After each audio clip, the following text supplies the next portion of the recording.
सभी कथा कहानी सुनने वालों को यूट्यूबर मौसी का नमस्कार। अभी तक हमने चंद्रकांता की कहानी में सुना कि चंद्रकांता और चपला का सर काटकर कोई ले गया, लेकिन तेज सिंह की चालाकी से ये पता लगा कि वो लाश ही नहीं है, वो नकली लाशें बनाई गई हैं। तो सभी को ये पता लगा कि चंद्रकांता और चपला जीवित तो अवश्य हैं, किंतु वो कहाँ पर हैं ये पता नहीं लग पाया। चलिए सुनते हैं आगे की कथा। बयान 2। मामूली वक्त पर आज महाराज ने दरबार किया। कुमार और तेज सिंह भी हाजिर हुए। आज का दरबार बिल्कुल सुस्त और उदास था, मगर कुमार ने लड़ाई पर जाने के लिए महाराज से इजाजत ले ली और वहां से चले गए। महाराज भी उदासी की हालत में उठकर महल में चले गए। या तो निश्चय हो गया कि चंद्रकांता और चपला जीवित हैं, मगर कहाँ हैं, किस हाल में हैं, सुखी हैं या दुखी, इन सब बातों का ख्याल करके महल में महारानी से लेकर दासियां तक सब उदास थीं। सभी की आंखों से आंसू जारी थे। खाने पीने की किसी को भी फिक्र न थी, बस चंद्रकांता का ध्यान ही सभी का काम था। महाराज जब महल में गए तो महारानी ने पूछा, चंद्रकांता का पता लगाने की कुछ फिक्र की गई? महाराज ने कहा, हाँ, तेज सिंह उसकी खोज में जाते हैं। उनसे ज्यादा पता लगाने वाला कौन है जिससे मैं कहूँ? वीरेंद्र सिंह भी इस वक्त लड़ाई पर जाने के लिए मुझसे विदा हो गए। अब देखो क्या होता है। बयान 3। कुछ दिन बाकी हैं। एक मैदान में हरी हरी धूप पर 15-20 कुर्सियां रखी हुई हैं और सिर्फ 3 आदमी, कुंवर वीरेंद्र सिंह, तेज सिंह और फतेह सिंह सेनापति बैठे हैं। बाकी कुर्सियां खाली पड़ी हैं। उनके पूरब की तरफ सैकड़ों खेमे अर्धचंद्राकार खड़े हैं। बीच में वीरेंद्र सिंह की पलटन वाले अपने अपने हरबों को साफ और दुरुस्त कर रहे हैं। बड़े बड़े शामियानों के नीचे तोपें रखी हैं जो हर एक तरह से लैस और दुरुस्त मालूम हो रही हैं। दक्षिण की तरफ घोड़ों का अस्तबल है जिसमें अच्छे अच्छे घोड़े बंधे दिखाई देते हैं। पश्चिम की तरफ बाजे वालों, सुरंग खोदने वालों, पहाड़ उखाड़ने वालों और जासूसों का डेरा तथा रसद का भंडार है। कुमार ने फतेह सिंह सिपाहसलार से कहा, मैं समझता हूँ कि मेरा डेरा खेमा सुबह तक लोहरा के मैदान में दुश्मनों के मुकाबले में खड़ा हो जाएगा। फतेह सिंह ने कहा, जी हाँ जरूर, सुबह तक वहाँ सब सामान लैस हो जाएगा। हमारी फौज भी रातें रहते यहाँ से कूच करके पहर दिन चढ़ने से पहले ही वहाँ पहुँच जाएगी। परसों हम लोगों के हौसले दिखाई देंगे। बहुत दिनों तक खाली बैठे बैठे तबीयत घबरा भी गई थी। इसी तरह की बातें हो रही थी कि सामने से देवी सिंह अय्यारी के ठाट में आते दिखाई दिए। नजदीक आकर देवी सिंह ने कुमार और तेज सिंह को सलाम किया। देवी सिंह को देखकर कुमार बहुत खुश हुए और उठकर गले लगा लिया। तेज सिंह ने भी देवी सिंह को गले लगाया और बैठने के लिए कहा। फतेह सिंह सिपाहसलार ने भी उनको सलाम किया। जब देवी सिंह बैठ गए तो तेज सिंह उनकी तारीफ करने लगे। कुमार ने पूछा, कहो देवी सिंह, तुमने यहाँ आकर क्या क्या किया? तेज सिंह ने कहा, इनका हाल मुझसे सुनिए, मैं मुख्तसर में आपको समझा देता हूँ। कुमार ने कहा, कहो। तेज सिंह बोले, जब आप चंद्रकांता के बाग में बैठे थे और भूत ने आकर कहा था, खबर भई राजा को तुमरी, सुनो गुरुजी मेरे, जिसको सुनकर मैंने जबरदस्ती आपको वहां से उठाया था, ये भूत यही थे। नौगढ़ में भी इन्होंने जाकर क्रूर सिंह के चुनारगढ़ जाने और अय्यारों को संग लाने की खबर खंजरी बजाकर दी थी। जब चंद्रकांता के मरने का गम महल में छाया हुआ था और आप बेहोश पड़े थे, तब भी इन्होंने ही चंद्रकांता और चपला के जीवित रहने की खबर मुझको दी थी। तब मैंने उठकर लाश पहचानी नहीं होती तो पूरे घर का ही नाश हो चुका होता। इतना काम इन्होंने किया। इन्हें बुलाने के वास्ते मैंने सुबह मुनादी करवाई थी, क्योंकि इनका कोई ठिकाना तो था नहीं। यह सुनकर कुमार ने देवी सिंह की पीठ ठोकी और बोले, शाबाश, किस मुंह से तारीफ करें, 2 घर तुमने बचा लिए। देवी सिंह ने कहा, मैं किस लायक हूँ जो आप इतनी तारीफ करते हैं? तारीफ सब कामों से निश्चिंत होकर कीजिएगा। इस वक्त चंद्रकांता को छुड़ाने की फिक्र करनी चाहिए। अगर देरी होगी तो ना जाने उनकी जान पर क्या आन बने। सिवाय इसके इस बात का भी ख्याल रखना चाहिए कि अगर हम लोग बिल्कुल चंद्रकांता ही की खोज में लीन हो जाएंगे तो महाराजा की लड़ाई का नतीजा बुरा हो जाएगा। यह सुनकर कुमार ने पूछा, देवी सिंह ये तो बताओ चंद्रकांता है कहाँ, उसको कौन ले गया? देवी सिंह ने जवाब दिया, ये तो नहीं मालूम कि चंद्रकांता कहाँ है। हाँ, इतना जानता हूँ कि नाजिम और बद्रीनाथ मिलकर कुमारी और चपला को ले गए हैं। पता लगाने से लग ही जाएगा। तेज सिंह ने कहा, अब तो दुश्मन के सब अय्यार छूट गए। वे सब मिलकर 9 हैं और हम 2 ही आदमी ठहरे। चाहे चंद्रकांता और चपला को खोजें, चाहे फौज में रहकर कुमार की हिफाजत करें, बड़ी मुश्किल है। देवी सिंह ने कहा, कोई मुश्किल नहीं है, सब काम हो जाएगा। देखिए तो सही, अब पहले हमको शिवदत्त के मुकाबले में चलना चाहिए। उसी जगह से कुमारी के छुड़ाने की फिक्र की जाएगी। तेज सिंह ने कहा, हम लोग महाराजा से विदा हुआ हैं। कुछ रात रहते यहाँ से पड़ाव उठेगा। पेश खेमा जा चुका है। आधी रात तक ये लोग आपस में बातचीत करते रहे। इसके बाद कुमार उठकर अपने खेमे में चले गए। कुमार की बगल में तेज सिंह का खेमा था, जिसमें देवी सिंह और तेज सिंह दोनों ने आराम किया। चारों तरफ फौज का पहरा फिरने लगा। गश्त की आवाजें आने लगी। थोड़ी रात बाकी थी कि एक छोटी तोप की आवाज हुई। कुछ देर बाद बाजा बजने लगा। कुछ की तैयारी हुई और धीरे धीरे फौज चल पड़ी। जब सब फौज जा चुकी, पीछे एक हाथी पर कुमार सवार हुए, जिन्हें चारों तरफ से बहुत से सवार घेरे हुए थे। तेज सिंह और देवी सिंह अपनी अय्यारी के सामान से सजे हुए कभी आगे, कभी पीछे, कभी साथ पैदल चले जाते थे। पहर दिन चढ़े कुंवर वीरेंद्र सिंह का लश्कर शिवदत्त सिंह की फौज के मुकाबले में जा पहुंचा, जहां पहले से महाराज जय सिंह की फौज डेरा जमाए हुए थी। लड़ाई बंद थी और खेमा डेरा पहले से ही खड़ा था। कायदे के साथ पलटनों का पड़ाव पड़ा। जब सब इंतजाम हो चुका तो कुंवर वीरेंद्र सिंह ने अपने खेमे में कचहरी की और मीर मुंशी को हुक्म दिया, एक खत शिवदत्त को लिखो कि मालूम होता है आजकल तुम्हारे स्वभाव में गर्मी आ गई है, जो बैठे बैठाए एक नालायक क्रूर के भड़काने से महाराज जयसिंह से लड़ाई ठान ली है। यह भी मालूम हो गया कि तुम्हारे यार चंद्रकांता और चपला को चुरा लाए हैं। सो बेहतर है कि चंद्रकांता और चपला को इज्जत के साथ महाराज जयसिंह के पास भेज दो और तुम वापस जाओ, नहीं तो पछताओगे। हमारे बहादुरों की तलवारें जिस वक्त मैदान में चमकेंगी, भागते राह ना मिलेगी। मीर मुंशी ने हुक्म के मुताबिक खत लिखकर तैयार किया। कुमार ने कहा, ये खत कौन ले जाएगा? यह सुन देवी सिंह सामने हाथ जोड़कर बोले, मुझको इजाजत मिले कि इस खत को ले जाऊं, क्योंकि शिवदत्त सिंह से बातचीत करने की मेरे मन में बड़ी लालसा है। कुमार ने कहा, इतनी बड़ी फौज में तुम्हारा अकेला जाना अच्छा नहीं है। तेज सिंह ने कहा, कोई हर्ज नहीं है, जाने दीजिए। आखिर कुमार ने अपनी कमर से खंजर निकाल कर दिया, जिसे देवी सिंह ने लेकर सलाम किया। खत बटुए में रख लिया और तेज सिंह के चरण छूकर रवाना हुए। महाराज शिवदत्त सिंह के पलटन वालों में कोई भी देवी सिंह को नहीं पहचानता था। दूर से देवी सिंह ने देखा, बड़ा सा कारचोबी खेमा खड़ा है। समझ गए कि यही महाराजा का खेमा है। सीधे धड़धड़ाते हुए खेमे के दरवाजे पर पहुंचे और पहरेदारों से कहा, अपने राजा को जाकर खबर करो, कुंवर वीरेंद्र सिंह का एक अय्यार खत लेकर आया, जाओ जल्दी जाओ। प्यादा सुनते ही दौड़ा गया और महाराज शिवदत्त से इस बात की खबर की। उन्होंने हुक्म दिया, आने दो। देवी सिंह खेमे के अंदर गए। देखा कि बीच में महाराज शिवदत्त सोने के चढ़ाऊ सिंहासन पर बैठे हैं। बाईं तरफ दीवान साहब और इसके बाद दोनों तरफ बड़े बड़े बहादुर बेशकीमती पोशाक पहने, उम्दा उम्दा हरबे लगाए, चांदी की कुर्सियों पर बैठे हैं, जिनके देखने से कमजोरों का कलेजा दहलता है। दोनों तरफ नीम कुर्सियों पर अय्यार लोग विराजमान हैं। इसके बाद दर्जे बदर्जे अमीर और ओहदेदार लोग बैठे हैं। बहुत से चौबदार हाथ बांधे सामने खड़े। गरज ये कि बड़े बड़े रुआब का दरबार लगा हुआ है। देवी सिंह किसी को सलाम किए बिना ही बीच में जाकर खड़े हो गए और एक दफा चारों तरफ निगाह दौड़ाकर गौर से देखा। फिर बढ़कर कुमार का खत महाराज के सामने सिंहासन पर रख दिया। देवी सिंह की बेअदबी देखकर महाराज शिवदत्त मारे गुस्से के लाल हो गए और बोले, एक मच्छर का इतना हौसला हो गया कि हाथी का मुकाबला करे।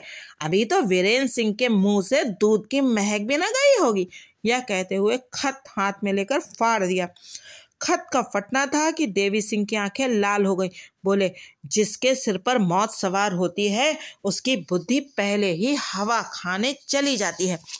देवी सिंह की बात तीर की तरह शिवदत्त के कलेजे के पार हो गई। बोले, पकड़ो इस बेअदब को। इतना कहना था कि कई चौबदार देवी सिंह की तरफ झुके। इन्होंने खंजर निकाल 2-3 चौबदारों की सफाई कर डाली और फुर्ती से अपनी अय्यारी के बटुए में से एक गेंद निकालकर जोर से जमीन पर मारी। इससे बड़ी भारी आवाज हुई। दरबार दहल उठा। महाराज एकदम चौंक पड़े, जिससे सिर का शमला जिस पर हीरे का सरपेंच था जमीन पर गिर पड़ा। देवी सिंह ने लपक कर उसे उठा लिया। सब देखते रह गए, किसी के किए कुछ न बन पड़ा। सारा गुस्सा शिवदत्त ने अय्यारों पर निकाला जो कि उस दरबार में बैठे थे। लानत है तुम पर, तुम लोगों की अय्यारी पर, जो तुम लोगों के देखते दुश्मन का एक अदना अय्यार हमारी बेइज्जती कर जाए। बद्रीनाथ ने जवाब दिया, महाराज हम लोग अय्यार हैं, 1000 आदमियों में अकेले घुसकर काम करते हैं, मगर एक आदमी पर 10 अय्यार नहीं टूट पड़ते।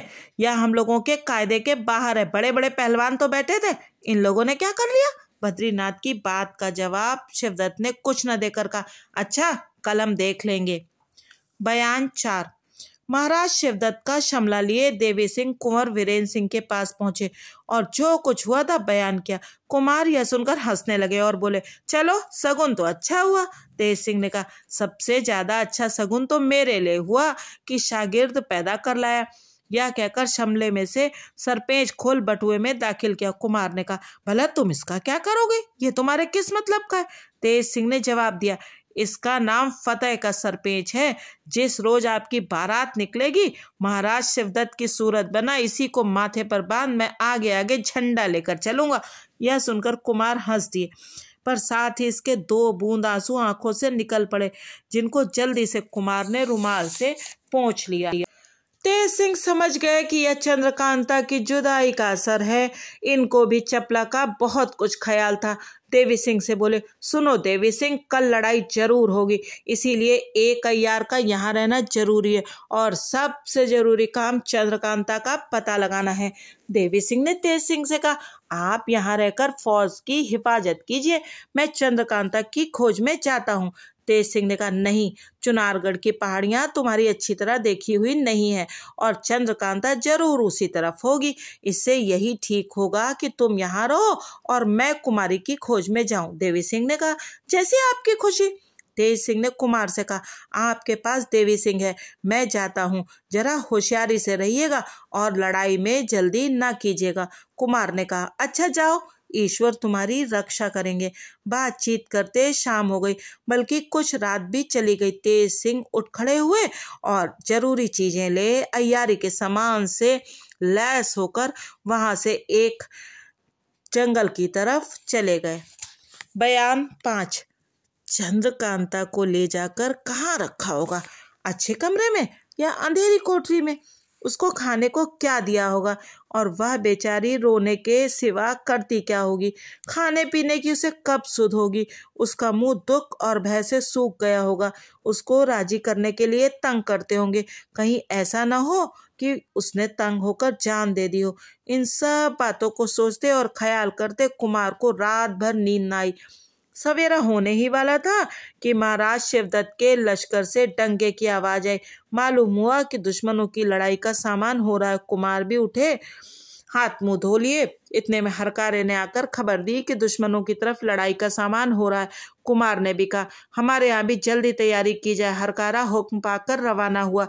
जब तक कुमार ने स्नान संध्या से छुट्टी पाई, तब तक दोनों तरफ की फौजें भी मैदान में जा डटी। बेलदारों ने जमीन साफ कर दी। कुमार भी अपने अरबी घोड़े पर सवार होकर मैदान में गए और देवी सिंह से कहा, शिवदत्त को कहना चाहिए कि बहुत से आदमियों का खून कराना अच्छा नहीं। जिस जिस को बहादुरी पर घमंड हो, एक एक लड़कर जल्दी मामला तय कर ले। शिवदत्त सिंह अपने को अर्जुन समझते हैं, उनके मुकाबले के लिए मैं मौजूद हूँ। क्यों बेचारे गरीब सिपाहियों की जान जाए? देवी सिंह ने कहा, बहुत अच्छा, अभी इस मामले को तय कर डालता हूँ। यह कहकर मैदान में गए और अपनी चादर हवा में 2-3 दफा उछाली। चादर उछालनी थी कि झट बद्रीनाथ तैयार महाराज शिवदत्त के लश्कर से निकलकर मैदान में देवी सिंह के पास आए और बोले, जय माता की। देवी सिंह ने भी जवाब दिया, जय माता की। बद्रीनाथ ने पूछा, क्यों, क्या बात है जो मैदान में आकर अय्यारों को बुलाते हो? देवी सिंह, तुमसे एक बात कहनी है। बद्रीनाथ, कहो। देवी सिंह, तुम्हारे फौज में मर्द बहुत है कि औरत? बद्रीनाथ, औरत की सूरत भी दिखाई नहीं देती। देवी सिंह, तुम्हारे यहाँ कोई बहादुर भी है कि सब गरीब सिपाहियों की जान लेने और आप तमाशा देखने वाले ही हैं? बद्रीनाथ, हमारे यहाँ बहादुरों की भरमार है। देवी सिंह, तुम्हारे कहने से तो मालूम होता है कि सब खेत की मूली ही हैं। बद्रीनाथ, यह तो मुकाबला होने से ही मालूम होगा। देवी सिंह, तो क्यों नहीं एक पर एक लड़कर हौसला निकाल लेते? ऐसा करने से मामला भी जल्द तय हो जाएगा और बेचारे सिपाहियों की जानें भी मुफ्त में न जाएंगी। हमारे कुमार तो कहते हैं कि महाराज शिवदत्त को अपनी बहादुरी का बड़ा भरोसा है। आए, पहले हमसे ही भिड़ जाए, या वही जीत जाए या हम ही चुनारगढ़ की गद्दी के मालिक हो। बात ही बात में मामला तय हो जाएगा। बद्रीनाथ, तो इसमें हमारे महाराजा कभी ना हटेंगे, वे बड़े बहादुर हैं, तुम्हारे कुमार को तो चुटकी में मसल डालेंगे। देवी सिंह, यह तो हम भी जानते हैं कि उनकी चुटकी बहुत साफ है। फिर आए मैदान में। इस बातचीत के बाद बद्रीनाथ लौटकर अपनी फौज में गए और जो कुछ देवी सिंह से बातचीत हुई थी जाकर महाराजा शिवदत्त सिंह से कहा। महाराज शिवदत्त सुनते ही लाल हो गए और बोले, यह कल का लड़का मेरे साथ मुकाबला करना चाहता है? बद्रीनाथ ने कहा, फिर हिया भी तो है, हौसला ही तो है, इसमें रंज होने की क्या बात है? मैं जहां तक समझता हूँ उनका कहना ठीक है। महाराज शिवदत्त यह सुनते ही छट घोड़ा कुदाकर मैदान में आ गए और भाला उठाकर हिलाया, जिसको देख वीरेंद्र सिंह ने भी अपने घोड़े को एड़ मारी और मैदान में शिवदत्त के मुकाबले में पहुंचकर ललकारा। अपने मुंह अपनी तारीफ करता है और कहता है, मैं वीर हूँ। क्या बहादुर लोग चोटे भी होते हैं? जवां मर्दी से लड़कर चंद्रकांता न ली गई, लानत है ऐसी बहादुरी पर। वीरेंद्र सिंह की बात तीर की तरह महाराज शिवदत्त के कलेजे में लगी। कुछ जवाब तो न दे सके। गुस्से में भरे हुए बड़े जोर से कुमार पर नेजा चलाया। कुमार ने अपने नेजे से ऐसा झटका दिया कि उनके हाथ से नेजा छटक कर दूर जा गिरा। यह तमाशा देख दोस्त दुश्मन दोनों तरफ से वाह वाह की आवाज आने लगी। शिवदत्त बहुत बिगड़ा और तलवार निकालकर कुमार पर दौड़ा। कुमार ने तलवार का जवाब तलवार से दिया। दोपहर तक दोनों में लड़ाई होती रही। दोपहर बाद कुमार की तलवार से शिवदत्त का घोड़ा जख्मी होकर गिर पड़ा, बल्कि खुद महाराज शिवदत्त को कई जगह जख्म लगे। घोड़े से कूदकर शिवदत्त ने कुमार के घोड़े को मारना चाहा, मगर मतलब समझकर कुमार भी झट घोड़े पर से कूद पड़े और आगे होकर एक कोड़ा इस जोर से शिवदत्त की कलाई पर मारा कि हाथ से तलवार छूटकर जमीन पर गिर पड़ी, जिसको दौड़कर देवी सिंह ने उठा लिया। महाराज शिवदत्त को मालूम हो गया कि कुमार हर तरह से जबरदस्त हैं।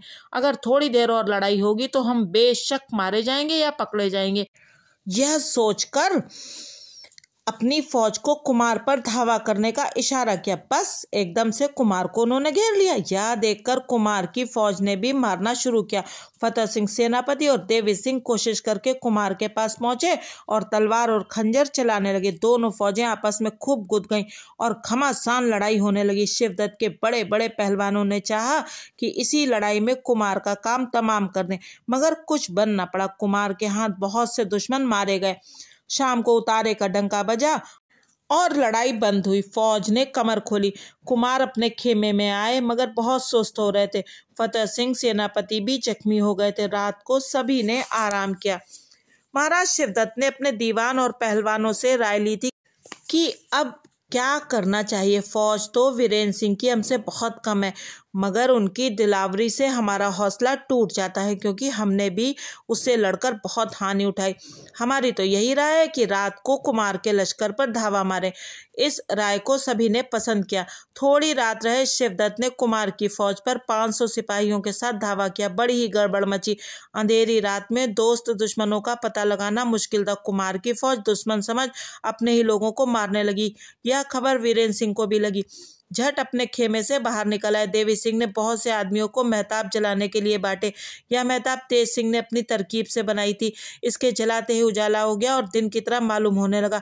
अब क्या था, कुल 500 आदमियों को मारना क्या। सुबह होते होते शिवदत्त के 500 आदमी मारे गए, मगर रोशनी होने से पहले करीब 1000 आदमी कुमार की तरफ के नुकसान हो चुके थे, जिसका रंज वीरेंद्र सिंह को बहुत हुआ और सुबह को लड़ाई बंद न होने दी। दोनों फौजें फिर कूद गईं।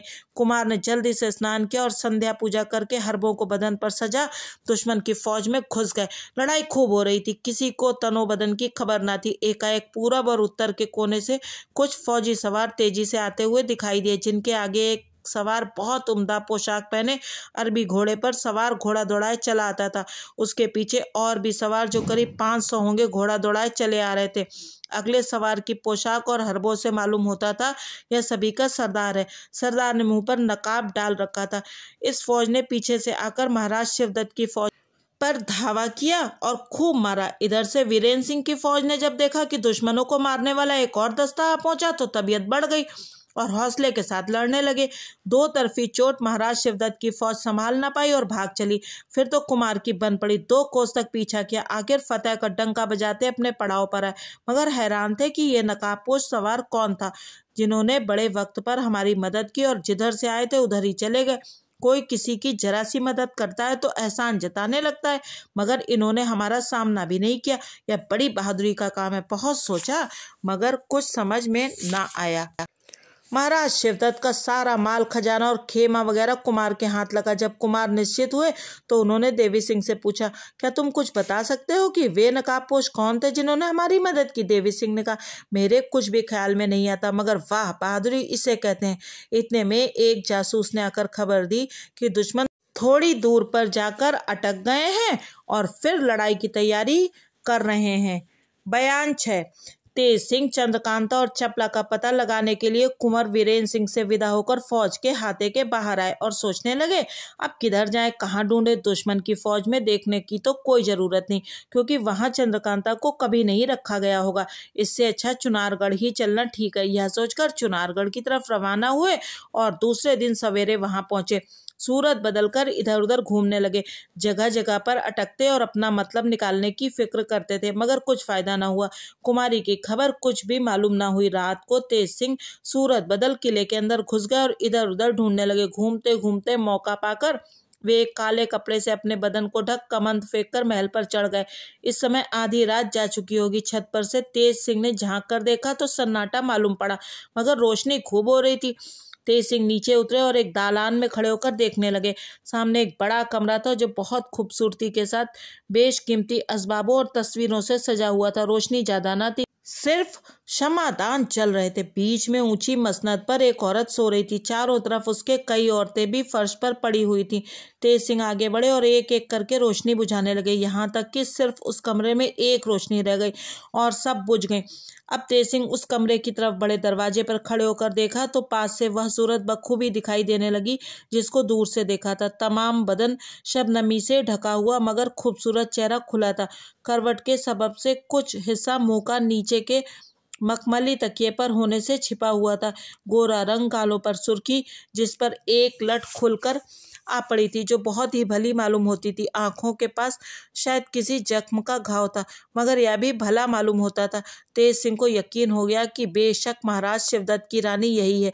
कुछ देर सोचने के बाद उन्होंने अपने बटुए में से एक कलम दवात और एक टुकड़ा कागज का निकाला और जल्दी से उस पर यह लिखा, न मालूम क्यों इस वक्त मेरा जी चंद्रकांता से मिलने को चाहता है। जो हो, मैं तो उससे मिलने जाती हूँ। रास्ते और ठिकाने का पता मुझे लग चुका है। इसके बाद पलंग के पास जा बेहोशी का धतूरा रानी की नाक के पास ले गए, जो सांस लेती दफा उसके दिमाग पर चढ़ गया और वह एकदम से बेहोश हो गई। तेज सिंह ने नाक पर हाथ रखकर देखा, बेहोशी की सांस चल रही थी। जट रानी को तो कपड़े में बांधा और पुर्जे पर जो लिखा था वह तकिए के नीचे रखा। वहां से वे उसी कमंद के जरिए बाहर हुए और गंगा किनारे वाली खिड़की जो भीतर से बंद थी खोलकर तेजी के साथ पहाड़ी की तरफ निकल गए। बहुत दूर जाकर एक दर्रे में रानी को और ज्यादा बेहोश करके रख दिया और फिर लौटकर किले के दरवाजे पर आकर एक तरफ किनारे छिपकर बैठ गए। बयान 7। अब सवेरा होने ही वाला था। महल में दासियों की आंखें खुली तो महारानी को न देखकर घबरा गईं। इधर उधर देखा, कहीं नहीं। आखिर खूब शोरगुल मचा, चारों तरफ खोज होने लगी, पर कहीं पता न लगा। यह खबर बाहर तक फैल गई, सभी को फिक्र हुई। महाराज शिवदत्त सिंह लड़ाई से भागे हुए 10-15 सवारों के साथ चुनारगढ़ पहुंचे। किले के अंदर घुसते ही मालूम हुआ कि महल में से महारानी गायब हो गई। सुनते ही जान सूख गई, दोहरी चपेट बैठी। धड़धड़ाते हुए महल में चले आए, देखा कि कोहराम मचा हुआ है, चारों तरफ से रोने की आवाजें आ रही हैं। इस वक्त महाराज शिवदत्त की अजब हालत थी, होश और हवास ठिकाने नहीं थे। लड़ाई से भागकर थोड़ी दूर पर फौज को तो छोड़ दिया था और अय्यारों को कुछ समझा बुझा आप चुनारगढ़ चले आए थे। अब यहाँ ये कैफियत देखी। आखिर उदास होकर महारानी के बिस्तरे के पास आए और बैठकर रोने लगे। तकिए के नीचे से एक कागज का कोना निकला हुआ दिखाई पड़ा, जिसे महाराज ने खोला। देखा कुछ लिखा है। यह कागज वही था जिसे तेज सिंह ने लिखकर रख दिया था। अब उस पुर्जे को देखकर महाराज कई तरह की बातें सोचने लगे। एक तो महारानी का लिखा नहीं मालूम होता है, उनके अक्षर इतने साफ नहीं है। फिर किसने लिख कर रख दिया? अगर रानी ही का लिखा है तो उन्हें ये कैसे मालूम हुआ कि चंद्रकांता किस जगह छिपाई गई है? अब क्या किया जाए? कोई अय्यार भी नहीं जिसको पता लगाने के लिए भेजा जाए। अगर किसी दूसरे को वहां भेजूं जहां चंद्रकांता कैद है तो बिल्कुल भंडा फूट जाएगा। ऐसी ऐसी बहुत सी बातें देर तक महाराज सोचते रहे। आखिर जी में यही आया कि चाहे जो हो, मगर एक दफा उस जगह जाकर जरूर देखना चाहिए जहां चंद्रकांता कैद है। कोई हर्ज नहीं अगर हम अकेले जाकर देखें, मगर दिन में नहीं, शाम हो जाए तो अच्छा है। यह सोचकर बाहर आए और अपने दीवान खाने में भूखे प्यासे चुपचाप बैठे रहे। किसी से कुछ न कहा, मगर बिना हुक्म महाराज के बहुत से आदमी महारानी का पता लगाने जा चुके थे। शाम होने लगी। महाराज ने अपनी सवारी का घोड़ा मंगवाया और सवार हो अकेले ही किले से बाहर निकले और पूरब की तरफ रवाना हुए।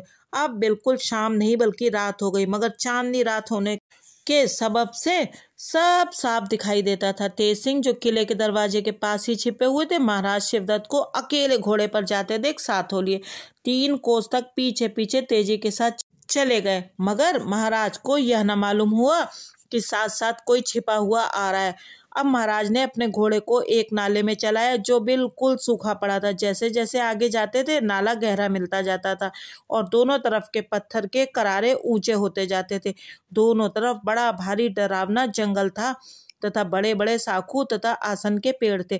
खूनी जानवरों की आवाजें कान में पड़ रही थी। जैसे जैसे आगे बढ़ते जाते थे करारे ऊंचे और नाले के किनारे वाले पेड़ आपस में ऊपर से मिलते जाते थे। इसी तरह से लगभग 1 कोस चले गए। अब नाले से चंद्रमा की चांदनी बिल्कुल नहीं मालूम होती थी, क्योंकि दोनों तरफ से दरख्त आपस में मिलकर बिल्कुल एक हो गए थे। अब वह नाला नहीं मालूम होता था बल्कि कोई सुरंग मालूम होती है। महाराज का घोड़ा पथरीली जमीन और अंधेरा होने के सबब से धीरे धीरे जाने लगा। तेज सिंह आगे बढ़कर महाराजा के और पास हो गए। या कहे कुछ दूर हल्की सी रोशनी नजर पड़ी, जिससे तेज सिंह ने समझा कि शायद यह रास्ता यहीं तक आने का है, और यहीं ठीक भी निकला। जब रोशनी के पास पहुंचे तो देखा कि एक छोटी सी गुफा है, जिसके बाहर दोनों तरफ लंबे लंबे ताकतवर सिपाही नंगी तलवार हाथ में लिए पहरा दे रहे हैं, जो 20 के लगभग होंगे। भीतर भी साफ दिखाई देता था कि 2 औरतें पत्थरों पर ढासना लगाए बैठी हैं। तेज सिंह ने पहचान तो लिया कि दोनों चंद्रकांता और चपला हैं, मगर सूरत साफ साफ नहीं नजर पड़ी। महाराज को देखकर सिपाहियों ने पहचाना और एक ने बढ़कर घोड़ा थाम लिया। महाराज घोड़े से उतर पड़े। सिपाहियों ने 2 मशालें जलाई, जिनकी रोशनी में तेज सिंह को अब साफ चंद्रकांता और चपला की सूरत दिखाई देने लगी। चंद्रकांता का मुंह पीला हो रहा था, सिर के बाल खुले हुए थे और सिर फटा हुआ था। मिट्टी में सनी बदहवास एक पत्थर से लगी पड़ी थी और चपला बगल में एक पत्थर के सहारे उठती हुई चंद्रकांता के सिर पर हाथ रख के बैठी थी। सामने खाने की चीजें रखी हुई थी, जिनके देखने ही से मालूम होता था कि किसी ने उन्हें छुआ तक नहीं। इन दोनों की सूरत से नाउम्मीदी बरस रही थी, जिसे देखते ही तेज सिंह की आंखों से आंसू निकल पड़े। महाराज ने आते ही इधर उधर देखा, जहां चंद्रकांता बैठी थी वहां भी चारों तरफ देखा, मगर कुछ मतलब न निकला, क्योंकि वे तो रानी को खोजने आए थे। उस पुर्जे पर जो रानी के बिस्तर पर पाया था, महाराज को बड़ी उम्मीद थी, मगर कुछ न हुआ। किसी से कुछ पूछा भी नहीं, चंद्रकांता की तरफ भी अच्छी तरह नहीं देखा और लौटकर घोड़े पर सवार हो पीछे फिरे। सिपाहियों को महाराज के इस तरह आकर फिर जाने का ताज्जुब हुआ, मगर पूछता कौन, मजाल किसकी थी। तेज सिंह ने जब महाराज को फिरते देखा तो चाहा कि वहीं बगल में छिप जाए, मगर छिप न सके क्योंकि नाला तंग था और ऊपर चढ़ जाने को भी कहीं जगह न थी। लाचार नाले के बाहर होना पड़ा।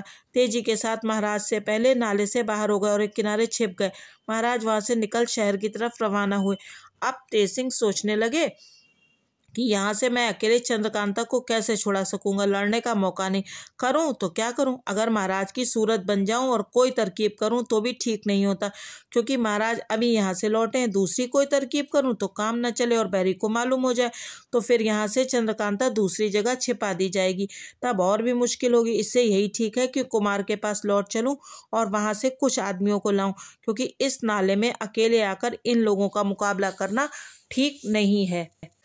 यही सब कुछ सोचकर तेज सिंह विजयगढ़ की तरफ चले। रात भर चले और दूसरे दिन दोपहर को वीरेंद्र सिंह के पास पहुंचे। कुमार ने तेज सिंह को गले से लगाया और बेताबी के साथ पूछा, क्यों, कुछ पता लगा? जवाब हाँ में सुनकर कुमार बहुत खुश हुए और सभी को विदा किया। केवल कुमार, देवी सिंह, फतेह सिंह सेनापति और तेज सिंह रह गए। कुमार ने खुलासा हाल पूछा। तेज सिंह ने सब हाल कह सुनाया और बोले, अगर किसी दूसरे को छुड़ाना होता या किसी गैर को पकड़ना होता तो मैं अपनी चालाकी कर गुजरता, अगर काम बिगड़ जाता तो भाग निकलता, मगर मामला चंद्रकांता का है जो बहुत सुकुमार है। ना तो मैं अपने हाथ से उसकी गठरी बांध सकता हूँ और ना किसी तरह की तकलीफ देना चाहता हूँ। होना ऐसा चाहिए कि वार खाली न जाए। मैं सिर्फ देवी सिंह को लेने आया हूँ और अभी लौट जाऊंगा। मुझे मालूम हो गया कि आपने महाराज शिवदत्त पर फतेह पाई है। अब कोई हर्ज भी देवी सिंह के बिना आपका ना होगा। कुमार ने कहा, देवी सिंह भी चले और मैं भी तुम्हारे साथ चलता हूँ, क्योंकि यहाँ तो अभी लड़ाई की कोई उम्मीद नहीं और फिर फतेह सिंह तो है ही और कोई हर्ज भी नहीं है। तेज सिंह ने कहा, अच्छी बात है, आप भी चलिए। यह सुनकर कुमार उसी वक्त तैयार हो गए और फतेह सिंह को बहुत सी बातें समझा बुझाकर शाम होते होते वहां से रवाना हुए। कुमार घोड़े पर, तेज सिंह और देवी सिंह पैदल कदम बढ़ाते चले। रास्ते में कुमार ने शिवदत्त सिंह पर फतह पाने का पूरा हाल कहा और उन सवारों का हाल भी कहा जो मुंह पर नकाब डाले हुए थे और जिन्होंने बड़े वक्त पर मदद की थी। उनका हाल सुनकर तेज सिंह भी हैरान हुए, मगर कुछ ख्याल में न आया कि वे नकाबपोश कौन थे। यही सब सोचते जा रहे थे। रात चांदनी थी, रास्ता साफ दिखाई दे रहा था। कुल 4 कोस के लगभग गए होंगे कि रास्ते में पंडित बद्रीनाथ अकेले दिखाई पड़े और उन्होंने भी कुमार को देखकर पास आ सलाम किया। कुमार ने सलाम का जवाब हंस कर दिया। देवी सिंह ने कहा, अजीब बद्रीनाथ जी, आप क्या उस डरपोक, गीदड़, दगाबाज और चोर का संग किए? हमारे दरबार में आइए, देखिए हमारा सरदार क्या शेर दिल और इंसाफ पसंद है। बद्रीनाथ ने कहा, तुम्हारा कहना बहुत ठीक है और एक दिन ऐसा ही होगा, मगर जब तक महाराज शिवदत्त से मामला तय नहीं होता मैं कब आपके साथ हो सकता हूँ? अगर हो भी जाऊं तो आप लोग कब मुझ पर विश्वास करेंगे? आखिर मैं भी अय्यार हूँ। इतना कहकर और कुमार को सलाम कर जल्दी दूसरा रास्ता पकड़ एक घने जंगल में जाकर गायब हो गए। तेज सिंह ने कुमार से कहा, रास्ते में बद्रीनाथ का मिलना ठीक ना हुआ। अब वह जरूर इस बात की खोज में होगा कि हम लोग कहाँ जाते हैं। देवी सिंह ने कहा, हाँ, इसमें कोई शक नहीं, यह शगुन खराब हुआ। यह सुनकर कुमार का कलेजा धड़कने लगा। बोले, फिर अब क्या किया जाए? तेज सिंह ने कहा, इस वक्त और कोई तरकीब तो हो ही नहीं सकती। हाँ, एक बात है, हम लोग जंगल का रास्ता छोड़ मैदान मैदान चलें। ऐसा करने से पीछे का आदमी आता हुआ मालूम होगा। कुमार ने कहा, अच्छा तुम आगे चलो। अब वे तीनों जंगल छोड़ मैदान में हो लिए। पीछे पीछे फिर के देखते जाते थे, मगर कोई आता मालूम ना पड़ा। रास्ते भर बेखटके चलते रहे। रात बीत गई, दिन निकला। एक नाले के किनारे तीनों आदमियों ने बैठ जरूरी कामों से छुट्टी पा स्नान, संध्या, पूजा किया और फिर रवाना हुए। पहर दिन चढ़ते चढ़ते एक बड़े जंगल में ये लोग पहुंचे, जहां से वह नाला जिसमें चंद्रकांता और चपला थी 2 कोस बाकी था। तेज सिंह ने कहा, दिन इसी जंगल में बिताना चाहिए, शाम हो जाए तो वहां चलें, क्योंकि काम रात ही में ठीक होगा। यह कहकर एक बहुत बड़े सलई के पेड़ के तले डेरा जमाया। कुमार के वास्ते जीन पोश बिछा दिया। घोड़े को खोल गले में लंबी रस्सी डालकर पेड़ से बांधा और चरने के लिए छोड़ दिया। दिन भर बातचीत और तरकीब सोचने में गुजर गया। सूरज अस्त होने पर ये लोग वहां से रवाना हुए। थोड़ी देर में उस नाले के पास जा पहुंचे। पहले दूर ही खड़े होकर चारों तरफ निगाह दौड़ाकर देखा। जब किसी की आहट न मिली तब नाले में घुसे। कुमार इस नाले को देखकर बहुत हैरान हुए और बोले, अजब भयानक नाला है। धीरे धीरे आगे बढ़े। जब नाले के आखिर में पहुंचे, जहां पहले दिन तेज सिंह ने चिराग जलते देखा था, वहां अंधेरा पाया। तेज सिंह का माथा ठनका कि क्या मामला है। आखिर उस कोठरी के दरवाजे पर पहुंचे जिसमें कुमारी और चपला थी। देखा कि कई आदमी जमीन पर पड़े। अब तो तेज सिंह ने अपने बटुए में से सामान निकालकर रोशनी की, जिससे साफ मालूम हुआ कि जितने पहरेदार पहले दिन देखे थे सब जख्मी होकर मरे पड़े। अंदर घुसे कुमारी और चपला का कहीं पता नहीं। हाँ, दोनों के गहने सब टूटे फूटे पड़े थे और चारों तरफ खून जमा हुआ था। कुमार से ना रहा गया, एकदम हाय करके गिर पड़े और आंसू बहाने लगे। तेज सिंह समझाने लगे कि आप इतने बेताब क्यों हो गए। जिस ईश्वर ने यहाँ तक हमें पहुँचाया वह फिर उसी जगह पहुँचाएगा जहाँ कुमारी हैं। कुमार ने कहा, भाई अब मैं चंद्रकांता से मिलने से नाउम्मीद हो गया, जरूर वह परलोक को गई। तेज सिंह ने कहा, नहीं, अगर ऐसा होता तो इन्हीं लोगों में वह भी पड़ी होती। देवी सिंह बोले, कहीं बद्रीनाथ की चालाकी तो नहीं भाई। उन्होंने जवाब दिया, यह बात भी जी में नहीं बैठती। भला अगर हम यह समझ लें कि बद्रीनाथ की चालाकी हुई तो इन प्यादों को मारने वाला कौन था। अजब मामला है, कुछ समझ में नहीं आता। खैर कोई हर्ज नहीं, वह भी मालूम हो जाएगा। अब यहाँ से जल्द चलना चाहिए। कुंवर वीरेंद्र सिंह की इस वक्त कैसी हालत थी उसका ना कहना ही ठीक है। बहुत समझा बुझाकर वहां से कुमार को उठाया और नाले से बाहर लाए। देवी सिंह ने कहा, भला वहां तो चलो जहां तुमने शिवदत्त की रानी को रखा है। तेज सिंह ने कहा, चलो। तीनों वहां गए। देखा कि महारानी कलावती भी वहां नहीं है और तबीयत और परेशान हो गई। आधी रात से ज्यादा जा चुकी थी। तीनों आदमी बैठे सोच रहे थे कि यह क्या मामला हो गया। यकायक देवी सिंह बोले, गुरुजी मुझे एक तरकीब सूझी है जिसके करने से ये पता लग जाएगा कि क्या मामला है। आप ठहरिए, इसी जगह आराम कीजिए, मैं पता लगाता हूँ। अगर बन पड़ेगा तो ठीक पता लगाने का सबूत भी लेता आऊँगा। तेज सिंह ने कहा, जाओ तुम ही कोई तारीफ का काम करो, हम दोनों इसी जंगल में रहेंगे। देवी सिंह एक देहाती पंडित की सूरत बनाकर रवाना हुए। वहां से चुनारगढ़ करीब ही था।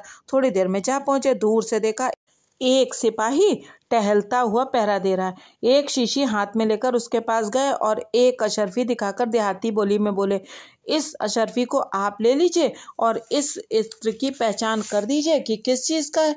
हम देहात के रहने वाले हैं। और वहाँ एक गंधी गया और उसने यह इत्र दिखाकर हमसे कहा कि अगर इसे पहचान दो तो हम 5 अशर्फी तुमको दें। सो हम देहाती आदमी क्या जाने कौन चीज़ का इत्र है, इसलिए रातों रात यहाँ चले आए। परमेश्वर ने आपको मिला दिया, आप राज दरबार के रहने वाले ठहरे। बहुत इत्र देखा होगा, इसे पहचान के बता दीजिए तो हम इसी समय गांव लौटकर पहुंच जाएं। सवेरे ही जवाब देने से उस गंधी से वादा है। देवी सिंह की बात सुनकर और पास ही एक दुकान के दरवाजे पर जलते हुए चिराग की रोशनी में अशर्फी को देखकर खुश हो वह सिपाही दिल में सोचने लगा कि अजब बेवकूफ़ आदमी से पाला पड़ा है। मुफ्त की अशर्फी मिलती है, ले लो और जो कुछ भी जी में आए बता दो। क्या कल मुझसे अशर्फी फेरने आएगा? यह सोचकर उसने अशर्फी तो अपने खलीते में रख ली और कहा, यह कौन बड़ी बात है, हम बता देते हैं। उसने शीशी का मुंह खोलकर सूंघा, बस फिर क्या था, सूंघते ही जमीन पर लेट गया। दीन दुनिया की खबर ना रही। बेहोश होने पर देवी सिंह उस सिपाही की गठरी बांध तेज सिंह के पास ले आए और कहा, यह किले का पहरा देने वाला है, पहले इससे पूछ लेना चाहिए। अगर काम न चलेगा तो फिर दूसरी तरकीब की जाएगी। यह कहकर उस सिपाही को होश में लाए। सिपाही हैरान हो गया कि यकायक यहाँ कैसे आ फंसे। देवी सिंह को उसी देहाती पंडित की सूरत में सामने खड़े देखा। दूसरी ओर 2 बहादुर और दिखाई दिए। कुछ कहना ही चाहता था कि देवी सिंह ने पूछा, यह बताओ कि तुम्हारी महारानी कहाँ है, बताओ जल्दी। उस सिपाही के हाथ पैर बंधे रहने पर भी कहा कि तुम महारानी को पूछने वाले हो कौन, तुम्हें क्या मतलब। तेज सिंह ने उठकर एक लात मारी और कहा, बताता है कि मतलब पूछता है। अब तो उसने बेहर्ज कहना शुरू किया, महारानी कई दिनों से गायब है, कहीं पता नहीं लगता, महल में गुल गपाड़ा मचा हुआ है, इससे ज़्यादा कुछ नहीं जानते। तेज सिंह ने कुमार से कहा, अब पता लगाना कई रोज़ का काम हो गया, आप अपने लश्कर में जाइए, मैं ढूंढने की फिक्र करता हूँ। कुमार ने कहा, अब मैं लश्कर में न जाऊँगा। तेज सिंह ने कहा, अगर आप ऐसा करेंगे तो बड़ी भारी आफत होगी। शिवदत्त को यह खबर लगी तो फौरन लड़ाई शुरू कर देगा। महाराज जयसिंह यह हाल पाकर और भी घबरा जाएंगे, आपके पिता सुनते ही सूख जाएंगे। कुमार ने कहा, चाहे जो हो, जब चंद्रकांता ही नहीं है तो दुनिया में कुछ हो, मुझे क्या परवाह। तेज सिंह ने बहुत समझाया कि ऐसा ना करना चाहिए, आप धीरज ना छोड़िए, नहीं तो हम लोगों का भी जी टूट जाएगा, फिर कुछ ना कर सकेंगे। आखिर कुमार ने कहा, अच्छा कल भर हमको अपने साथ रहने दो, कल तक अगर पता ना लगा तो हम लश्कर में चले जाएंगे और फौज लेकर चुनारगढ़ पर चढ़ जाएंगे, हम लड़ाई शुरू कर देंगे, तुम चंद्रकांता की खोज करना। तेज सिंह ने कहा, अच्छा यही सही। ये सब बातें इस तौर पर हुई थी कि उस सिपाही को कुछ भी मालूम नहीं हुआ जिसको देवी सिंह पकड़ लाए थे। तेज सिंह ने उस सिपाही को एक पेड़ के साथ कसकर बांध दिया और देवी सिंह से कहा, अब तुम यहाँ कुमार के पास ठहरो, मैं जाता हूँ और जो कुछ हाल है पता लगा कर आता हूँ। देवी सिंह ने कहा, अच्छा जाइए। तेज सिंह ने देवी सिंह से कई बातें पूछी और उस सिपाही का वेश बनाकर किले की तरफ रवाना हुए। बयान 8। जिस जंगल में कुमार और देवी सिंह बैठे थे और उस सिपाही को पेड़ से बांधा था वह बहुत ही घना था, वहां जल्दी किसी की पहुंच नहीं हो सकती थी। तेज सिंह के चले जाने पर कुमार और देवी सिंह एक साफ पत्थर की चट्टान पर बैठे बातें कर रहे थे। सवेरा होने ही वाला था कि पूरब की तरफ से किसी का फेंका हुआ एक छोटा सा पत्थर कुमार के पास आ गिरा। ये दोनों ताज्जुब से उस तरफ देखने लगे कि पत्थर कहाँ से आया, मगर किसी को लगा नहीं। देवी सिंह ने जोर से आवाज दी, कौन है जो छिपकर पत्थर मारता है, सामने क्यों नहीं आता। जवाब में आवाज आई, शेर की बोली बोलने वाले गीदड़ों को दूर से ही मारा जाता है। यह आवाज सुनते ही कुमार को गुस्सा चढ़ा। छठ तलवार की मूठ पर हाथ रखकर उठ खड़े हुए। देवी सिंह ने हाथ पकड़कर कहा, आप क्यों गुस्सा करते हैं, मैं अभी उस नालायक को पकड़ लाता हूँ, वह है क्या चीज। यह कहकर देवी सिंह उस तरफ गए जिधर से आवाज आई थी। इनके आगे बढ़ते ही एक और पत्थर पहुंचा, जिसे देख देवी सिंह तेजी के साथ आगे बढ़े। एक आदमी दिखाई पड़ा, मगर घने पेड़ों में ज्यादा अंधेरा होने के सबब से उसकी सूरत नजर नहीं आई। वह देवी सिंह को अपनी तरफ आते देख एक और पत्थर मारकर भागा। देवी सिंह भी उसके पीछे दौड़े, मगर वह कई दफा इधर उधर लोमड़ी की तरह चक्कर लगाकर उन्हीं घने पेड़ों में गायब हो गया। देवी सिंह भी इधर उधर खोजने लगे, यहाँ तक कि सवेरा हो गया, दिन निकल आया, लेकिन साफ दिखाई देने पर भी कहीं उस आदमी का पता न लगा। आखिर लाचार होकर देवी सिंह उस जगह फिर आए जिस जगह कुमार को छोड़ गए थे। देखा तो कुमार नहीं, इधर उधर देखा तो कहीं पता न लगा। उस सिपाही के पास आए जिसको पेड़ के साथ बांध दिया था, देखा वह भी नहीं। जी उड़ गया, आंखों में आंसू भरा है। उसी चट्टान पर बैठे और सिर पर हाथ धरकर सोचने लगे, अब क्या करें, किधर ढूंढे, कहाँ जाएं। अगर ढूंढते ढूंढते कहीं दूर निकल गए और इधर तेज सिंह आए और हमको न देखा तो उनकी क्या दशा होगी। इन सब बातों को सोचकर देवी सिंह और थोड़ी देर इधर उधर देखभाल कर फिर उसी जगह चले आए और तेज सिंह की राह देखने लगे। बीच बीच में इस तरह कई दफा देवी सिंह ने उठ उठकर खोज की, मगर कुछ काम ना निकला। आज चंद्रकांता की कहानी को यहीं पर विराम देते हैं। अगले अंक में जानेंगे कि कुंवर वीरेंद्र सिंह को कौन ले गया और वो कहाँ है, और चंद्रकांता और चपला का क्या हुआ। हाँ, अगर आपको ये वीडियो पसंद आ रहा है तो कृपया चैनल को सब्सक्राइब करें, और हाँ, लाइक करने से देवी सिंह और तेज सिंह का हौसला बढ़ेगा और वो कुंवर वीरेंद्र सिंह और चंद्रकांता और चपला को ढूंढ निकालेंगे। धन्यवाद।